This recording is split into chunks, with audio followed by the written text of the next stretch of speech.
जय शिव शंकर, हर हर महादेव। ज्योतिर्लिंग प्राकट्य की इस सीरीज में मैं आपको शिव पुराण के कोटि रुद्र संहिता के अनुसार 12 ज्योतिर्लिंगों का प्राकट्य कैसे हुआ, उनके पीछे की कथा क्या है, ये सब सुनाने वाली हूँ।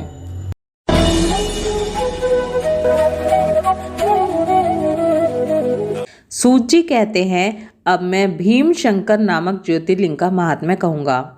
कामरूप देश में लोकहित की कामना से साक्षात भगवान शंकर ज्योतिर्लिंग के रूप में अवतरित हुए थे। उनका वह स्वरूप कल्याण और सुख का आश्रय है। ब्राह्मणों, पूर्व काल में एक महापराक्रमी राक्षस हुआ था जिसका नाम भीम था। वह सदा धर्म का विध्वंस करता और समस्त प्राणियों को दुख देता था। वह महाबली राक्षस कुंभकर्ण के वीर्य और करकटी के गर्भ से उत्पन्न हुआ था तथा अपनी माता के साथ सह्य पर्वत पर निवास करता था। एक दिन समस्त लोगों को दुख देने वाले भयानक पराक्रमी दुष्ट भीम ने अपनी माता से पूछा, माँ, मेरे पिताजी कहाँ हैं? तुम अकेली क्यों रहती हो? मैं ये सब जानना चाहता हूँ, अतः यथार्थ बात बताओ। करकटी बोली, बेटा, रावण के छोटे भाई कुंभकर्ण तेरे पिता थे। भाई सहित उस महाबली वीर को श्री राम ने मार डाला। मेरे पिता का नाम करकट और माता का नाम पुष्कसी था। विराट मेरे पति थे, जिन्हें पूर्व काल में राम ने मारा था। अपने प्रिय स्वामी के मारे जाने पर मैं अपने माता पिता के पास रहती थी। एक दिन मेरे माता पिता अगस्त्य मुनि के शिष्य सुतीक्ष्ण को अपना आहार बनाने के लिए गए। वे बड़े तपस्वी और महात्मा थे। उन्होंने कुपित होकर मेरे माता पिता को भस्म कर डाला। वे दोनों मर गए। तब से मैं अकेली होकर बड़े दुख के साथ इस पर्वत पर रहने लगी। मेरा कोई अवलंब नहीं रह गया था। मैं असहाय और दुख से आतुर होकर यहाँ निवास करती थी। इसी समय महान बल पराक्रम से संपन्न राक्षस कुंभकर्ण, जो रावण के छोटे भाई थे, यहाँ पर आए। उन्होंने बलात् मेरे साथ समागम किया। फिर वे मुझे छोड़कर लंका चले गए। तत्पश्चात तुम्हारा जन्म हुआ। तुम भी पिता के समान ही महान, बलवान और पराक्रमी हो। अब मैं तुम्हारा ही सहारा लेकर यहाँ कालक्षेप करती हूँ। सूत जी कहते हैं, ब्राह्मणों, करकटी की ये बात सुनकर भयानक पराक्रमी भीम कुपित हो ये विचार करने लगा कि मैं विष्णु के साथ कैसा बर्ताव करूं। इन्होंने मेरे पिता को मार डाला, विराट को भी इन्होंने ही मार डाला और इस प्रकार मुझे बहुत दुख दिया। यदि मैं अपने पिता का पुत्र हूँ तो श्री हरि को अवश्य ही पीड़ा दूंगा। ऐसा निश्चय कर भीम महान तप करने के लिए चला गया। उसने ब्रह्मा जी की प्रसन्नता के लिए 1000 वर्षों तक महान तप किया। तपस्या के साथ साथ वह मन ही मन इष्ट देव का ध्यान किया करता था। तब लोक पितामह ब्रह्मा उसे वर देने के लिए गए और इस प्रकार बोले। ब्रह्मा जी ने कहा, भीम, मैं तुम पर प्रसन्न हूँ। तुम्हारी जो इच्छा है उसके अनुसार वर मांगो। भीम बोला, देवेश्वर कमलासन, यदि आप प्रसन्न हैं तो मुझे वर देना चाहते हैं और मुझे ऐसा बल दीजिए जिसकी कहीं पर भी तुलना ना हो। सूत जी कहते हैं, ऐसा कहकर राक्षस ने ब्रह्मा जी को नमस्कार किया और ब्रह्मा जी भी उसे अभिष्ट वर देकर अपने धाम को चले गए।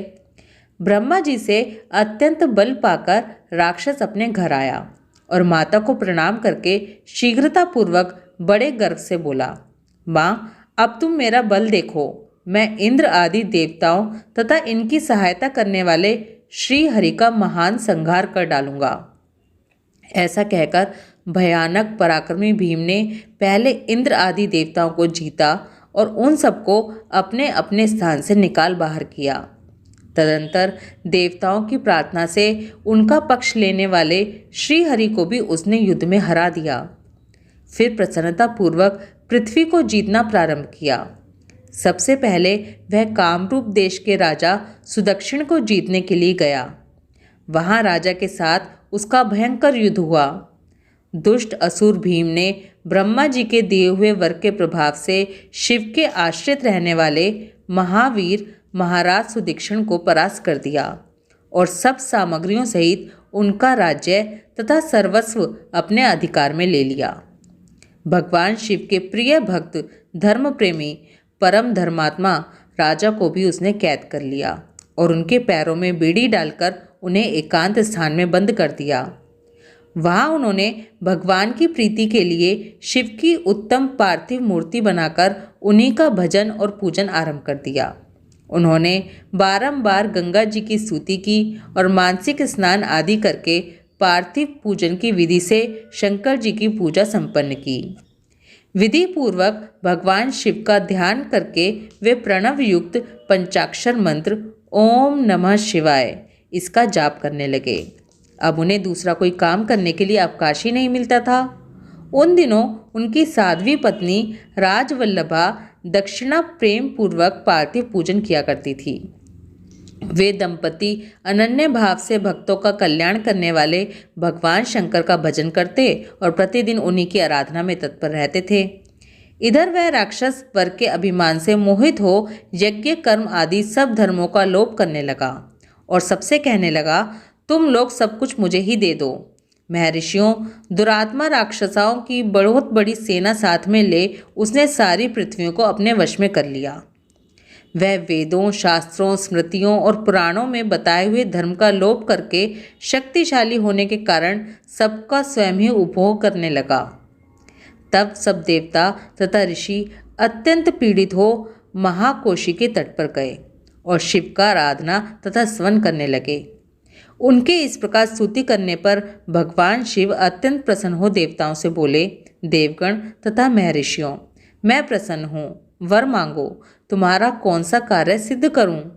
देवता बोले, हे देवेश्वर, आप अंतर्यामी हैं, अतः सबके मन की बातें आप जानते हैं, आपसे कुछ भी अज्ञात नहीं है। हे प्रभु, हे महेश्वर, कुंभकर्ण से उत्पन्न करकटी का बलवान पुत्र राक्षस भीम ब्रह्मा जी के दिए हुए वर से शक्तिशाली होकर देवताओं को निरंतर पीड़ा दे रहा है। अतः आप इस दुखदायी राक्षस का नाश कर दीजिए, हम पर कृपा कीजिए और विलंब मत कीजिए। शंभु ने कहा, देवताओं, कामरूप देश के राजा सुदक्षिण मेरे श्रेष्ठ भक्त हैं, उनसे मेरा एक संदेश कह दो, फिर तुम्हारा सारा कार्य शीघ्र ही पूरा हो जाएगा। उनसे कहना, कामरूप देश के अधिपति महाराज सुदक्षिण, हे प्रभु, तुम मेरे विशेष भक्त हो, अतः प्रेम पूर्वक मेरा भजन करो। दुष्ट राक्षस भीम ब्रह्मा जी का वर पाकर प्रबल हो गया है, इसलिए उसने तुम्हारा तिरस्कार किया है, परंतु अब मैं उस दुष्ट को मार डालूंगा, इसमें संदेह नहीं है। सूत जी कहते हैं, ब्राह्मणों, तब उन सब देवताओं ने प्रसन्नता पूर्वक वहां जाकर उन महाराज से शिव शंभु की कही हुई सारी बात बता दी। उनसे वह संदेश कहकर देवताओं और महर्षियों को बड़ा आनंद प्राप्त हुआ। वे सब के सब शीघ्र ही अपने आश्रम को चले गए। इधर भगवान शिव भी अपने गणों के साथ लोकहित की कामना से अपने भक्त की रक्षा करने के लिए सादर उसके निकट गए और गुप्त रूप से वहीं ठहर गए। इसी समय कामरूप नरेश ने पार्थिव शिव के सामने गाढ़ ध्यान लगाकर आरंभ किया। इतने में ही किसी ने राक्षस से जाकर कह दिया कि राजा तुम्हारे नाश के लिए पूजा कर रहा है। ये समाचार सुनते ही वो राक्षस कुपित हो उठा और राजा को मारने की इच्छा से नंगी तलवार हाथ में लिए राजा के पास गया। वहाँ पार्थिव आदि जो सामग्री स्थित थी उसे देखकर तथा उसके प्रयोजन और स्वरूप को समझकर राक्षस ने यही माना कि राजा मेरे ही लिए कुछ कर रहा है, अतः सब सामग्रियों सहित इस नरेश को मैं बलपूर्वक अभी नष्ट कर देता हूँ। ऐसा विचार कर उस महाक्रोधी राक्षस ने राजा को बहुत डांटा और पूछा, तुम यहाँ क्या कर रहे हो।